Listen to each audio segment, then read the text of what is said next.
A wealthy young woman falls in love with a poor street musician. They spend one intimate night together on a rooftop. Soon after, she discovers she's pregnant. Her plan is simple: secretly give birth to the child, and then use it to force her father to approve their relationship. But when she's 9 months pregnant, her father finds out her secret. After a fierce argument, Lila runs out in tears. She gets into a terrible car accident. When she wakes up from the coma, her father lies to her. He tells her the baby didn't survive. Heartbroken, Lila believes him. She decides she will never see the poor boy, Louis, again. What she doesn't know is that her baby is alive, resting peacefully in the nursery, but he's about to be sent to an orphanage. It seems like their fates have been cut off, but destiny has other plans. 10 years pass. Lila gives up her career as a cellist and becomes a music teacher. Louis, the poor boy she once loved, has become a famous singer, but in his heart, he never stopped thinking about her. Perhaps by fate, Lila's father falls seriously ill. On his deathbed, he finally tells her the truth. Your baby didn't die. Oh my God. Baby, he could have hurt you. He could have hurt you, and I wasn't going to let that happen, Lila. Where is he? I don't know. Shocked, Lila wastes no time. She starts searching everywhere for her child, but she has no idea her son Evan is alive and growing up in an orphanage. Perhaps he inherited his parents' gift. From a very young age, Evan shows unimaginable musical talent. Unlike other children, he is obsessed with sound. Every sound becomes music in his ears. He believes this gift is a calling from his mother. So one day, he decides to run away and find them. But that impulsive decision will make their reunion much harder. Lila goes to the Child Services office to ask for information. They ask her to fill in forms and wait for a response, but she refuses to wait. Driven by desperation, she finds the director and pleads. I've always wanted him. I've waited 11 years, 2 months, and 15 days to find out that he's alive. I'm counting. The director is moved. He agrees to help her. At that moment, Lila notices a missing child poster on the wall. The photo catches her eye. Something in her heart tells her this is her son. After checking the records, the director confirms it. This is him.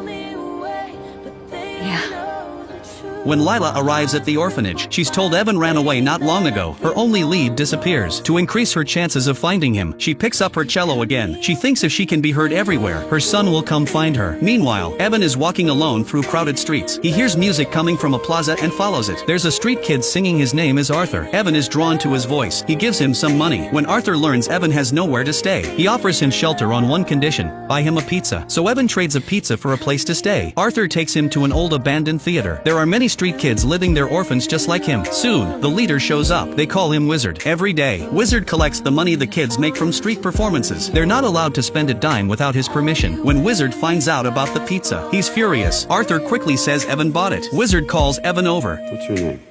Evan Sharp. What are you doing here? I followed the music.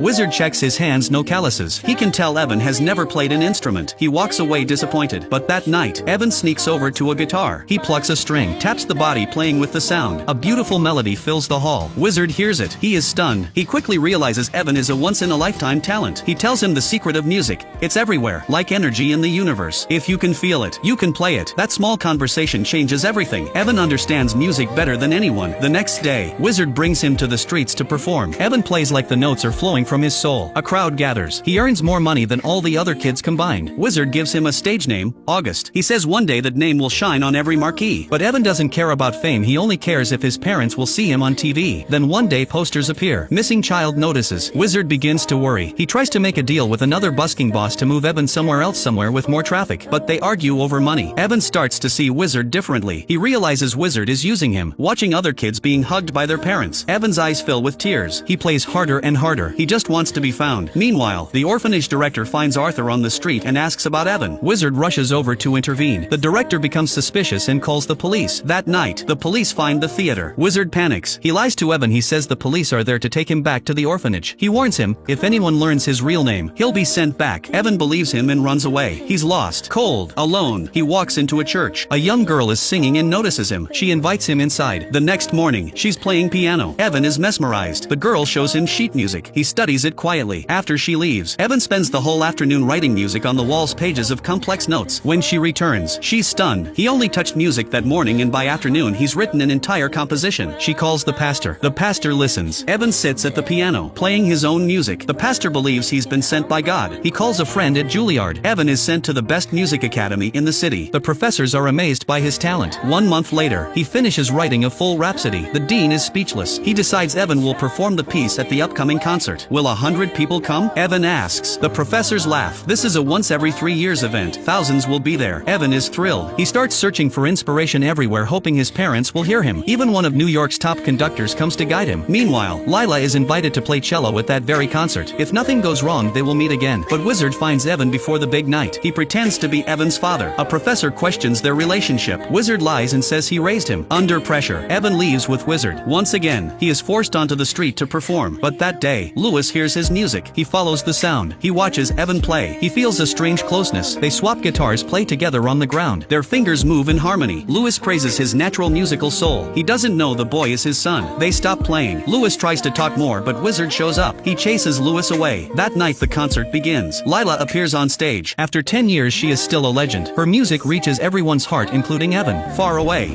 I have to go now.